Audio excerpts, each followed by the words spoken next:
জগতে কিছু মানুষ থাকেন যাদের কোনো মৃত্যু হয় না, বেঁচে থাকেন তাদের কর্ম দিয়ে, চিরকাল অমর হয়েই থাকেন মানুষের মনের মণিকোঠায়। তেমনই একজন অভিনেতা ছিলেন নায়ক মান্না। তিনি ছিলেন খেটে খাওয়া মানুষের নায়ক। অভিনয়ের মধ্য দিয়ে কথা বলতেন সাধারণ জনগণের। সোমবার তার 17তম মৃত্যুবার্ষিকী। নতুন মুখের সন্ধানে প্রতিযোগিতার মধ্য দিয়ে সিনেমার জগতে যাত্রা শুরু হয়েছিল প্রয়াত চিত্রনায়ক মান্নার। ক্যারিয়ারের শুরুতে একক নায়ক হওয়ার সৌভাগ্য তার হয়নি, এজন্য অনেক কাঠখড় পোড়াতে হয়েছিল। কাশেম মালার প্রেম সিনেমাটি হিট হওয়ার পর মান্নার জীবনের গল্প বদলে যায়। তারপর মান্না হয়ে উঠেছিলেন ঢাকাই সিনেমার যুবরাজ। এদিকে নতুন মুখের সন্ধানের প্রতিযোগিতা দিয়ে বড় পর্দায় পা রাখেন খল অভিনেতা মিশা সওদাগর। নায়ক মান্নার সঙ্গে জুটি বেঁধে কাজ করেছেন অনেক ছবিতে। এই নায়কের প্রয়াণ দিবসে মিডিয়ার সাথে কথা বলেন মিশা সওদাগর। মিশা বলেন, আমার দৃষ্টিতে মান্না মহানায়ক। আর মহানায়ক বলার কারণ এই যে আমাদের চলচ্চিত্রের অনেকের পক্ষে অনেক কিছুই করা সম্ভব হয়নি, যা মান্নার পক্ষে করা সম্ভব হয়েছে।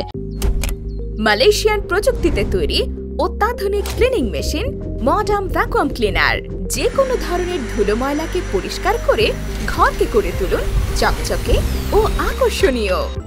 Modem, brand of luxury.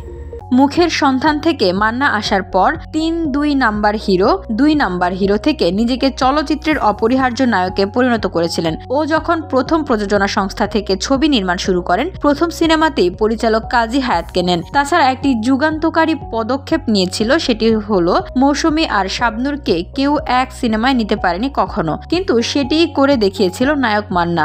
2 বধূ এক স্বামী ছবিতে একসঙ্গে কাজ করেছেন মৌসুমী শাবনূর। নায়ক মান্নাকে বাংলা চলচ্চিত্রের গবেষক উল্লেখ করে এই খল অভিনেতা বলেন, মৌসুমী শাবনূরকে এক করার ফলে 2 নায়িকার দর্শকই সিনেমাটি দেখেছে, যার ফলে ছবিটি সুপারহিট হয়েছে। তাছাড়া বড় বড় নির্মাতা নিয়ে মান্না সব সময় কাজ করতেন। চলচ্চিত্র নিয়ে অনেক বেশি চর্চা করতেন তিনি। চলচ্চিত্র নিয়ে মান্না যেই কথাগুলো বলতো অনেক চিন্তা ভাবনা করে বলতো। একটা সময় চলচ্চিত্রে পাইরেসি ও অশ্লীলতা অনেক বেড়ে গিয়েছিল, আর সেই সময় মান্না এককভাবে জীবন দিয়ে লড়ে গেছেন উল্লেখ করে মিশা বলেন, ধুলো ময়লা ও ক্ষতিকর ধূলিকণা থেকে নিমিষেই মুক্তি দেয় চৌধুরী এয়ার পিউরিফায়ার। এর শক্তিশালী সাকশন ঘরের কোনায় কোনায় লুকিয়ে থাকা সকল ধুলা টেনে ফিল্টার করে এবং বের করে আনে নির্মল ও স্বাস্থ্যকর হাওয়া। ছবি পাইরেসি বন্ধে মন্ত্রণালয়ের সঙ্গে প্রতিনিয়ত যোগাযোগ করেছে। কোথাও পাইরেসি হচ্ছে এমন খবর শুনে দেয়াল টপকিয়ে জীবন বাজি রেখে সেখানে গিয়ে তা প্রতিহত করেছে। পরে পাইরেসির সঙ্গে জড়িতদের ধরে এনেছে, পুলিশ দিয়ে গ্রেপ্তার করেছে। এছাড়া তিনি অশ্লীল ছবি বন্ধে শেষ পর্যন্ত যুদ্ধ করে গেছেন। বলতে গেলে এখন তার সেই যুদ্ধের ফল ভোগ করছে। এটা শতভাগ সত্য যে তিনি পাইরেসি ও অশ্লীলতা বন্ধে একেবারে শীর্ষে থেকে অগ্রণী ভূমিকা পালন করেছেন। চলচ্চিত্রের যে কোনো ক্রান্তি লগ্নে মান্না একা দাঁড়িয়ে গেছে। আক্ষেপ নিয়েই এই দর্শকপ্রিয় অভিনেতা বলেন, আজ মান্না নেই তাই ইন্ডাস্ট্রি বন্ধ হয়ে গেছে। অনেকেই বলে ইন্ডাস্ট্রি কোমায় আছে, কিন্তু আমি বলবো চলচ্চিত্র ইন্ডাস্ট্রি একদম শেষ হয়ে গেছে। আজ মান্না থাকলে বাংলা চলচ্চিত্রের এমন হাল হতো না।